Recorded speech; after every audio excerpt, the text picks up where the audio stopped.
जय श्री राम मित्रों, स्वागत है आपका आपके अपने चैनल स्टोन्स ऑफ लाइफ में।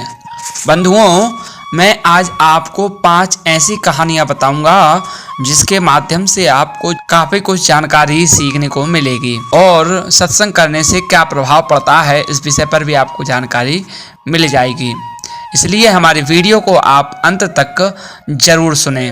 बंधुओं, क्रोध विनाश का कारण है। पहली कथा आती है। एक बार एक राजा घने जंगल में भटक रहा था, जहां उसको बहुत ही प्यास लगती है। इधर उधर हर जगह तलाश करने पर भी उसे कहीं पानी नहीं मिलता। प्यास से उसका गला सूखा जा रहा था। तभी उसकी नज़र एक वृक्ष पर पड़ी, जहां एक डाली से टप टप करती थोड़ी थोड़ी पानी की बूंदें गिर रही थी। वह राजा उस वृक्ष के पास जाकर नीचे पड़े पत्तों का दोना बनाकर उन बूंदों से दोने को भरने लगा। जैसे तैसे कुछ समय लगने पर वह दोना भर गया और राजा प्रसन्न होते हुए जैसे ही उस पानी को पीने के लिए दोने को मुंह के पास ऊंचा करने लगा, अचानक ही वहां वृक्ष पर सामने बैठा हुआ एक तोता टैंटे की आवाज करता हुआ आया और उस दोने को झपटा मार के वापस सामने की ओर बैठ गया। उस दोने का पूरा पानी नीचे गिर गया। राजा बहुत ही निराश हुआ कि बड़ी मुश्किल से पानी मिला और वो भी इस पक्षी ने गिरा दिया, लेकिन अब क्या हो सकता है। ऐसा सोचकर वह वापस उस खाली दोने को पुनः पानी से भरने लगा। काफी प्रयास के बाद वह दोना फिर भर गया और राजा ने पुनः हर्षचित्त होकर जैसे ही उस पानी को पीने के लिए दोने को उठाया तो वहीं सामने बैठा तोता टैंटे करता हुआ आया और दोने को झपटा मार के पानी को गिरा के वापस सामने उसी वृक्ष पर बैठ गया। अब राजा हताशा के वशभूत हो क्रोधित हो उठा कि मुझे जोर से प्यास लगी है और मैं इतनी मेहनत से पानी इकट्ठा कर रहा हूँ। ये दुष्ट पक्षी मेरी सारी मेहनत को आकर बर्बाद कर देता है। अब मैं इसे जीवित नहीं छोड़ूंगा।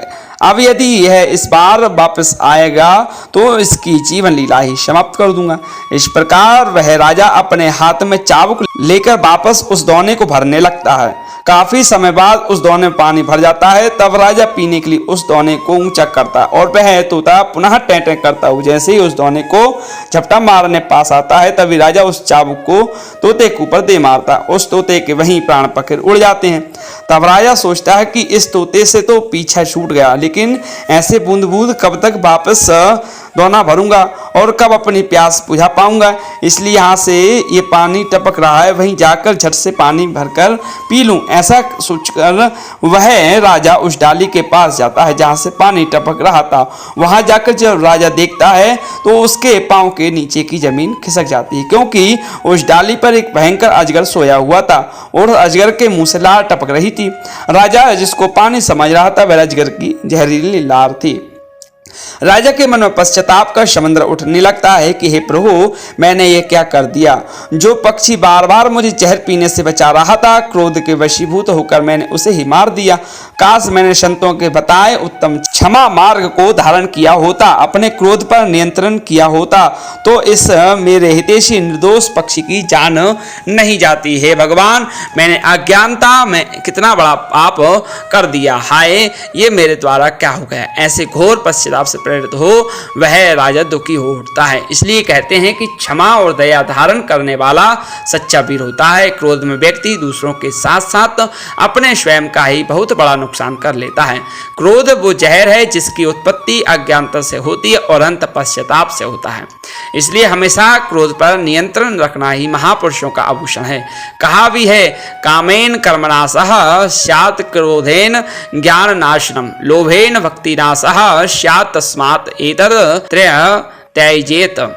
क्रोधात् भवति सम्मोह, सम्मोहात् स्मृति विभ्रमः, स्मृति भ्रंशात् बुद्धिनाशो, बुद्धिनाशात् प्रणश्यति। अर्थात क्रोध से सम्मोह अर्थात अकर्तव्य विषय का अविवेक उत्पन्न होता है, क्योंकि क्रोधी मनुष्य मोहित होकर गुरु को यानी कि बड़े को भी गाली दे देता है। मोह से स्मृति का विभ्रम होता है, अर्थात शास्त्र और आचार्य द्वारा सुने हुए उपदेश के संस्कारों से जो स्मृति उत्पन्न होती है उसके प्रकट होने का निमित्त प्राप्त होने पर वह प्रकट नहीं होती है। इस प्रकार स्मृति विभ्रम होने से बुद्धि का नाश हो जाता है। अंतःकरण में कार्य अकार्य विषयक विवेचन की योग्यता का का न रहना बुद्धि का नाश कहा जाता है। बुद्धि का नाश होने से यह मनुष्य नष्ट हो जाता है, क्योंकि वह तब तक ही मनुष्य है जब तक उसका अंतःकरण कार्य अकार्य के विवेचन में समर्थ है। ऐसी योग्यता न रहने पर मनुष्य नष्ट प्राय मनुष्यता से हीन हो जाता है। अतः उस अंतःकरण की विवेक शक्ति रूप बुद्धि का नाश होने से पुरुष का नाश हो जाता है। इस कथन का यह अभिप्राय है कि वह पुरुषार्थ के अयोग्य हो जाता है। इसी प्रकार एक कहानी और आती है, देने वाला कौन है? ज्यादातर ही क्या सभी मनुष्य यह कहते हुए मिल जाएंगे कि आज हमने भंडार में भोजन करवाया, आज हमने कम्बल बांटे, आज से हमने जल की प्याऊ लगवा दी, आज हमने अन्नदान दिया, आज हमने गौशालाएं में गायों को चारा डलवाया, आदि आदि। हम अक्सर ऐसा कहते हैं और मानते हैं, परंतु इसी से संबंधित एक अविस्मरणीय कथा सुनिए जो आपके नेत्रों को खोल देगी, सत्यता का अनुभव करा देगी। एक लकड़हारा रात दिन लकड़ियां काटता, मगर कठोर परिश्रम के बावजूद भी उसे आधा पेट भोजन ही मिल पाता था। एक दिन उसकी भेंट एक साधु से हुई। लकड़हारे ने साधु से कहा कि जब भी आपकी प्रभु से मुलाकात हो जाए तो मेरी एक बात उनके सामने रखना कि मुझे प्रभु आधा पेट भोजन ही क्यों देते हैं, मेरे इस कष्ट का क्या कारण है। कुछ दिन बाद उस लकड़हारे को वह साधु फिर मिला। लकड़हारे ने उसे अपनी फरियाद की याद दिलाई तो साधु ने कहा कि प्रभु ने बताया कि लकड़हारे की आयु 60 वर्ष है और उसके भाग्य में पूरे जीवन के लिए सिर्फ 5 बोरी अनाज है, इसलिए प्रभु उसे थोड़ा अनाज ही देते हैं जिससे कि वह 60 वर्ष तक जीवित रह सके। समय बीता, साधु उस लकड़हारे को फिर मिला तो लकड़हारे ने कहा, ऋषिवर, अब जब भी आपकी प्रभु से बात हो तो मेरी यह फरियाद उन तक पहुंचा देना कि वह मेरे जीवन का सारा अनाज एक साथ दे दे, ताकि कम से कम एक दिन तो मैं भरपेट भोजन कर सकूं। अगले दिन साधु ने कुछ ऐसा ही किया कि लकड़हारे के घर ढेर सारा अनाज पहुंच गया। लकड़हारे ने समझा कि प्रभु ने उसकी फरियाद स्वीकार कर उसे उसका सारा हिस्सा भेज दिया है। उसने भी बिना अकल की चिंता किए सारे अनाज का भोजन बनाकर फकीरों और भूखों को खिला दिया और खुद भी भरपेट खाया। लेकिन अगली सुबह उठने पर उसने देखा कि उतना ही अनाज उसके घर फिर पहुंच गया। उसने फिर गरीबों को खिला दिया, फिर उसका भंडारा भर गया। यह सिलसिला रोज चल पड़ा और लकड़हारा लकड़ियां काटने की जगह गरीबों को खाना खिलाने में व्यस्त रहने लगा। कुछ दिन बाद वह साधु फिर लकड़हारे को मिला तो लकड़हारे ने कहा, ऋषिवर, आप तो कहते थे कि मेरे जीवन में सिर्फ 5 बोरी अनाज है, लेकिन अब तो हर दिन मेरे घर 5 बोरी अनाज आ जाता है। साधु ने समझाया, तुमने अपने जीवन की परवाह न करते हुए अपने हिस्से का अनाज गरीबों व भूखों को खिला दिया, इसलिए प्रभु अब उन गरीबों के हिस्से का अनाज तुम्हें दे रहे हैं। कथा का सार होता है कि किसी को भी कुछ भी देने की शक्ति हम में है ही नहीं। हम देते वक्त ये सोचते हैं कि जिसको कुछ दिया है तो ये मैंने दिया है, यही जीवन में भ्रम है, जबकि देने वाला ईश्वर ही है। दान की हुई वस्तु, ज्ञान, सब कुछ, यहाँ तक कि अपने बच्चों को भी कुछ देते दिलाते हैं तो कहते हैं मैंने दी, मैंने दिलाया। वास्तविकता यह है कि वो उनका अपना है। आपको सिर्फ परमात्मा ने निमित्त मात्र बनाया है ताकि उन तक उनकी जरूरतें, उनकी वस्तुएं पहुंच सकें। तो निमित्त होने का घमंड कैसा? घमंड यानी कि अहंकार से वचें। दान किए जो जाए दुखो, दूर हुए सब पाप, नाथ आकर द्वार पे दूर करें सब संताप। अहंकार में तीनों गए, धन, वैभव और वंश, ना मानो तो देख लो दुर्योधन, रावण और कंस। इसी प्रकार एक कहानी और आती है, चंदन वाग का मूल समझो। एक राजा एक दिन वन भ्रमण के लिए गया। रास्ता भूल जाने पर भूख प्यास से पीड़ित होकर वह एक वनवासी की झोपड़ी पर जा पहुंचा। वहां से भरपूर आतिथ्य स्वागत सत्कार मिला तो जान बची। चलते समय राजा ने उस वनवासी से कहा कि हम इस राज्य के शासक हैं, तुम्हारी सज्जनता से प्रभावित होकर चंदन नगर का चंदन बाग तुम्हें प्रदान करते हैं, उसके द्वारा जीवन आनंदमय बीतेगा। वनवासी उस परवाने को लेकर नगर के अधिकार के पास गया और बहुमूल्य चंदन का उपवन उसे प्राप्त हो गया। चंदन का क्या महत्व है और उससे किस प्रकार लाभ उठाया जा सकता है, उसकी जानकारी न होने से वनवासी चंदन के वृक्ष काट काट कर उनका क्योला बनाकर शहर में बेचने लगा। इस प्रकार किसी तरह उसके गुजारे की व्यवस्था चलने लगी। धीरे धीरे सभी चंदन के वृक्ष समाप्त हो गए। एक अंतिम पेड़ बचा। वर्षा के कारण क्योला न बन सका तो उसने लकड़ी बेचने का निश्चय किया। लकड़ी का गट्ठा जब बाजार में पहुंचा पहुंचा तो सुगंध से प्रभावित हो लोगों ने उसका भारी मूल्य चुकाया। आश्चर्यचकित वनवासी ने इसका कारण पूछा तो लोगों ने कहा, यह चंदन काष्ठ है, बहुत मूल्यवान है। यदि तुम्हारे पास ऐसी ही और लकड़ी हो तो उसका प्रचुर मूल्य प्राप्त कर सकते हो। वनवासी अपनी नासमझी पर पश्चाताप करने लगा कि उसने इतना बड़ा बहुमूल्य चंदन वन कोणियों के कोयले में बना कर बेच दिया। पछताते हुए ना समझ वनवासी को सांत्वना देते हुए एक विचारशील व्यक्ति ने कहा, मित्र पछताओ मत, यह सारी दुनिया तुम्हारी तरह ना समझ है। जीवन का एक एक क्षण बहुमूल्य है, पर लोग उसे वासना और तृष्णाओं के बदले कौड़ियों के मोल में गंवाते रहते हैं। तुम्हारे पास जो एक वृक्ष बचा है उसी का सदुपयोग कर लो तो कम नहीं, बहुत गवा कर भी कोई मनुष्य अंत वृद्धावस्था में समझ जाता है तो वह भी बुद्धिमान ही माना जाता है। नर्तन सम नहीं कबन्यू देही, जीव चलाचल जाचत तेही। नरक स्वर्ग अपवर्ग नसेनी, ज्ञान विराग भगति सुखो दैनी। अर्थात तुलसीदास जी ने मनुष्य जन्म को श्रेष्ठ बताते हुए कहा कि मनुष्य शरीर के समान कोई शरीर नहीं है। चर अचर सभी जीव इसकी याचना करते हैं। यह मनुष्य शरीर ही नरक स्वर्ग और मोक्ष की सीढ़ी है तथा कल्याणकारी ज्ञान वैराग और भक्ति को देने वाला है। बड़े भाग मानुष तन पावा, सुर दुर्लभ सब ग्रंथ निगावा। अर्थात बड़े भाग से ही हमें यह मानव शरीर प्राप्त होता है और यह मानव शरीर देवताओं के लिए भी दुर्लभ है, ऐसा सभी सदग्रंथों की घोषणा है। यह मानव तन अति महत्वपूर्ण है क्योंकि यह साधन योनि है जिससे हम अपना परलोक सुधार सकते हैं। यह मानव तन ही मोक्ष का द्वार भी है। साधन धाम मोक्ष कर द्वारा। मानव शरीर के लिए तो देवता भी तरसते हैं। उनकी अभिलाषा रहती है कि यदि मानव शरीर मिल जाता तो हम भी समुचित साधनाओं के द्वारा जन्म मरण के बंधन को काट मोक्ष प्राप्त करने का उपक्रम कर पाते।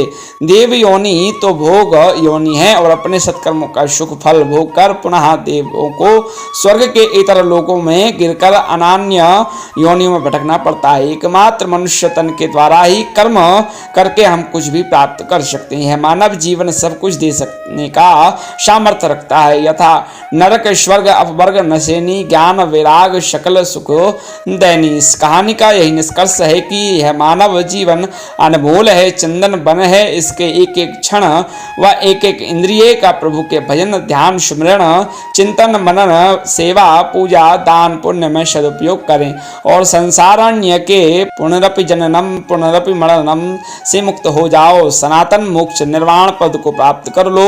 प्रभु के स्वरूप में अपने स्वरूप को स्थित कर दो। 84 लाख योनियों में सर्वश्रेष्ठ मानव योनि की सार्थकता को साकार कर लो। प्यारे याद रखो, जिंदगी जब तक रहेगी फुर्सत ना होगी काम से। कुछ समय ऐसा निकालो, प्रेम कर लो श्री राम से। फिर एक कहानी और आती है, सत्संग का असर क्यों नहीं होता। गोपाल नाम का शिष्य एक बार गुरुजी के पास आकर बोला, गुरुजी हमेशा लोग प्रश्न करते हैं कि सत्संग का असर क्यों नहीं होता। मेरे मन बुद्धि में भी यह प्रश्न बार बार चक्कर लगा रहा है, मुझे परेशान कर रहा है। भगवान इसका क्या कारण है।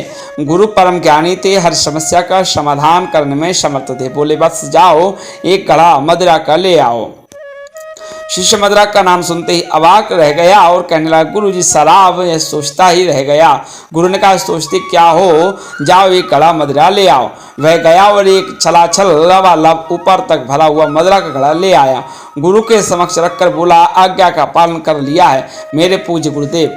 गुरु बोले, यह सारी मदिरा पी लो। शिष्य अचंभित आश्चर्यचकित तनिक भयभीत भी हो गया, पर करे तो क्या करे, गुरु की आज्ञा जो है आज्ञा पालन जरूरी है। यह गोपाल के मस्तिष्क में अभी अंतर्द्वंद चल ही रहा था। गुरु ने कहा, शिष्य एक बात का ध्यान रखना, पीना अवश्य पर शीघ्र ही कुल्ला कर देना। मदिरा को बाहर थूक देना, गले के नीचे मत उतारना। शिष्य ने गुरु की आज्ञा अनुसार वही किया जो गुरु ने आदेश दिया था। शराब मुंह में भरकर तत्काल थूक देता। देखते देखते मदिरा शराब का घड़ा जो है खाली हो गया। शिष्य ने गुरु जी के चरणों में पुनः प्रणाम करते हुए कहा, गुरुदेव घड़ा खाली हो गया। गुरु जी ने पूछा, बेटा तुम्हें नशा आया या नहीं। शिष्य ने कहा, गुरुदेव नशा तो बिल्कुल भी नहीं आया। गुरुजी ने कहा, शिष्य यह क्या, मदिरा का पूरा घड़ा खाली कर गए और नशा नहीं चढ़ा।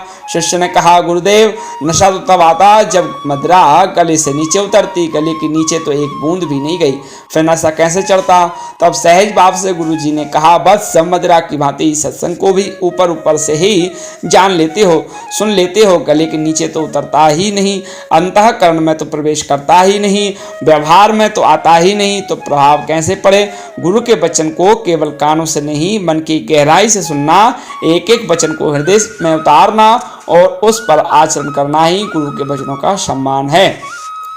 सत्संग का महत्व, सत्संग का प्रभाव तो दिव्य है। इसलिए संतों ने कहा है कि सट सुध नहीं सत्संगति पाई, पारस परस कुधात सुहाई, विधिवश सुजन कुसंगति परहि, फनि मनि सम निज गुण अनुसरहि। अर्थात दुष्ट भी सत्संगति पाकर सुधर जाते हैं, जैसे पारस के स्पर्श से लोहा सुहावना हो जाता है, सुंदर सोना बन जाता है, किंतु दिव्य योग से यदि कभी सज्जन कुसंगति में पड़ जाते हैं तो वे वहां भी सांप की मणि के समान अपने गुणों का ही अनुसरण करते हैं। अर्थात जिस प्रकार सांप का संसर्ग पाकर भी मणि उसके विष को ग्रहण नहीं करती तथा अपने सहज गुण प्रकाश को नहीं छोड़ती, उसी प्रकार साधु पुरुष दुष्टों के संग में रहकर भी दूसरों को प्रकाश ही देते हैं, दुष्टों का उन पर कोई प्रभाव नहीं पड़ता।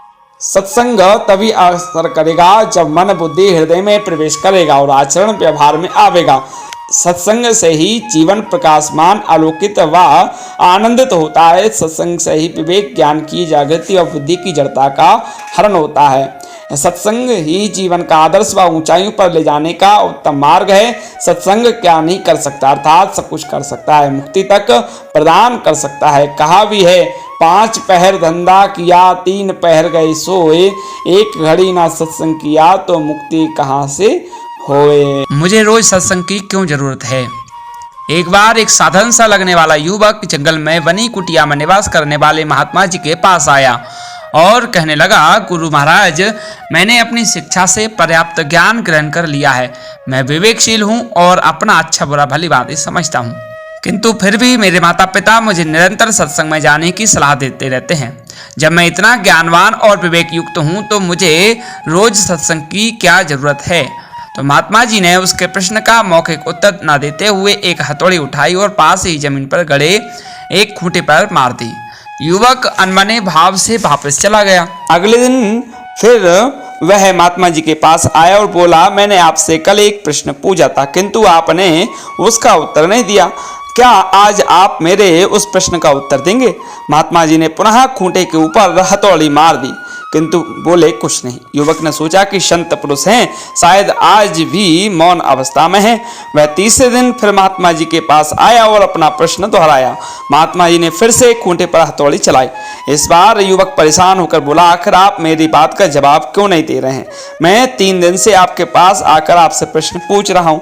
तब महात्मा जी बोले, मैं तो तुम्हें नित्य प्रति ही जवाब दे रहा हूँ, पर एक आप हैं इतने ज्ञानी की समझ ही नहीं पा रहे। मैं इस खूंटे पर हर दिन हथौड़ी मारकर जमीन में इसकी पकड़ को मजबूत कर रहा हूँ। यदि मैं ऐसा नहीं करूंगा तो इससे बदे पशुओं द्वारा जरा सी भी खींचतान से या किसी की ठोकर लगने से अथवा जमीन में थोड़ी सी भी हलचल होने पर यह खूंटा जमीन से बाहर निकल जाएगा।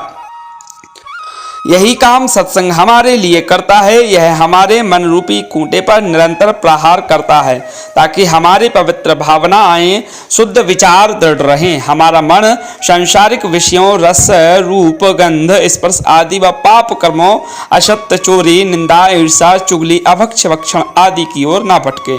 युवक को महात्मा जी ने सही दिशा का ज्ञान बोध करा दिया। सत्संग हर रोज नित्य प्रति हृदय में सत्य को दृढ़ कर असत्य को मिटाता है। इसलिए सत्संग हमारी जीवनचर्या का अनिवार्य अंग होना चाहिए।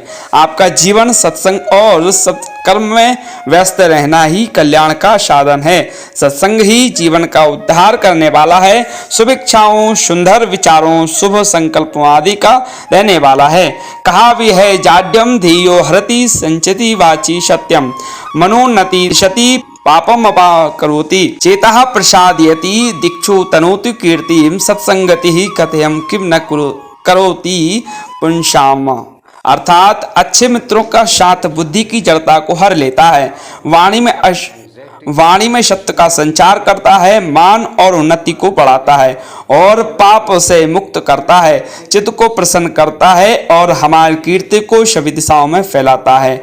आप ही कहें कि सत्संगति मनुष्यों का कौन सा भला नहीं करती। सत्संग से ही अज्ञान से ज्ञान, असत से सत्य, अंधकार से प्रकाश, अवनति से उन्नति और पतन से उत्थान, मृत्यु से अमृत का मार्ग प्रशस्त होता है। सत्संग से ही जीवन संवरता है, जीवन को प्रेम से परिपूर्ण करता है। कहने का भाव यह, सत्संग ही जीवन का आधार है। अगर आपको हमारी यह वीडियो अच्छी लगी हो तो वीडियो को लाइक करें, शेयर करें और हमारे चैनल को सब्सक्राइब जरूर करें। धन्यवाद।